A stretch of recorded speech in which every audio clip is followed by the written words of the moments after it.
Bon, ce match à Grenoble, on en parle un petit peu avec Aruna, c'est une équipe grenobloise qui est dans le coup sans y être vraiment, mais bah voilà, qui va peut-être commencer à jouer le tout pour essayer de fondre sur le deuxième.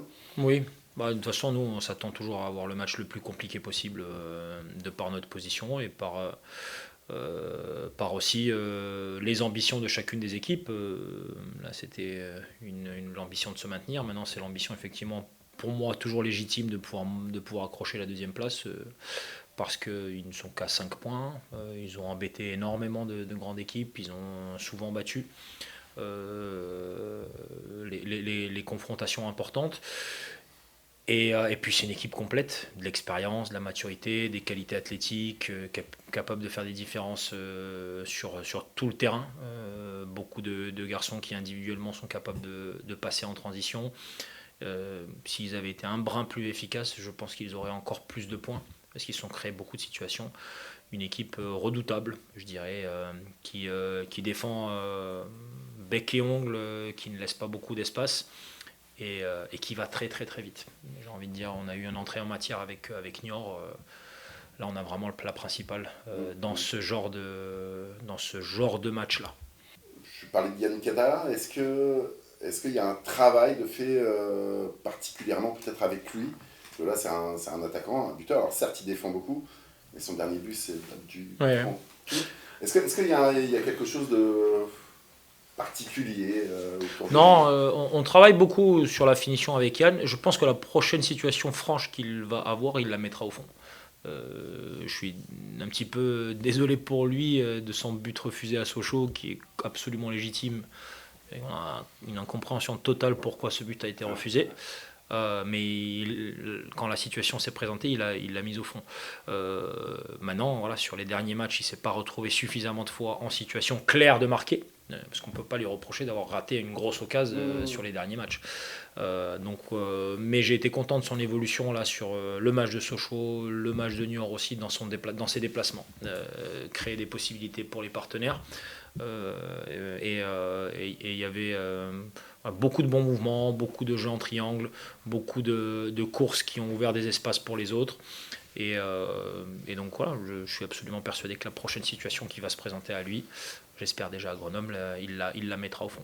Est-ce que Grand Cyr peut, par exemple, l'aider peut-être Il à se créer doit. de nouveau des occasions? Est-ce que Grand Cyr commence à prendre réellement ses marques? Il commence à prendre ses marques. Il a touché beaucoup plus de ballons que d'habitude qu'un sur les deux premiers matchs contre Niort, dans des bonnes zones. Bah, à lui d'évoluer, et de gagner confiance, de simplifier aussi.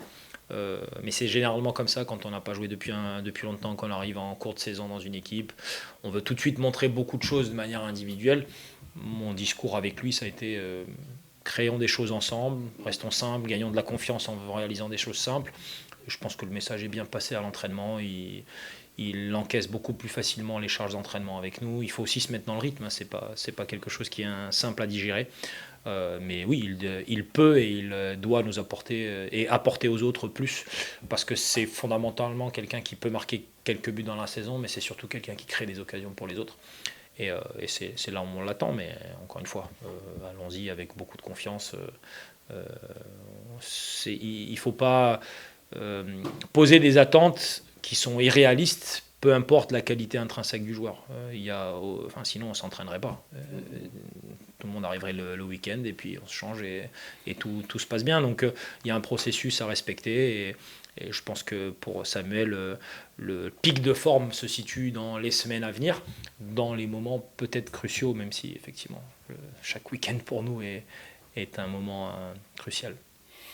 Justement, est-ce que l'impression que le hack, pas dire intouchable, mais qu'il ne peut pas arriver grand-chose au hack, ne s'est pas épaissi après le match de Sochaux où ça secouait un peu?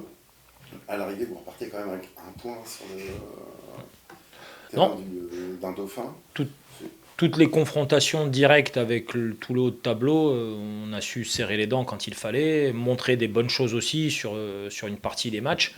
n'ont jamais livré vraiment les 90 minutes complètes, mais je pense que personne n'en est capable dans notre division. Ni Sochaux ni Bordeaux face à nous n'ont livré 90 minutes impeccables. Donc c'est toujours un rapport de force qui fluctue au fil du match. Et je pense que nous avons répondu présent. Maintenant, il y a des contextes et des schémas de match qui sont vraiment divergents. On va jouer à Sochaux, c'est pas du tout le même match que jouer Niort à domicile. Et voilà, on s'attache à rester vraiment focalisé sur quel scénario chaque match nous présente et comment le solutionner au mieux.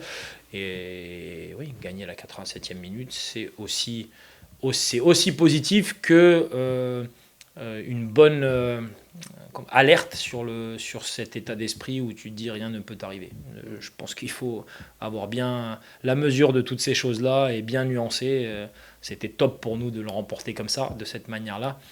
Mais autant, on a vu à quel point c'était difficile. Et quand tout le monde se met à faire des calculs, moi je fais juste des calculs pour dire nous ne regardons pas la distance avec nos concurrents, pardon. On regarde simplement quel est notre objectif et combien nous devons encore accomplir pour y arriver. Et on en est loin.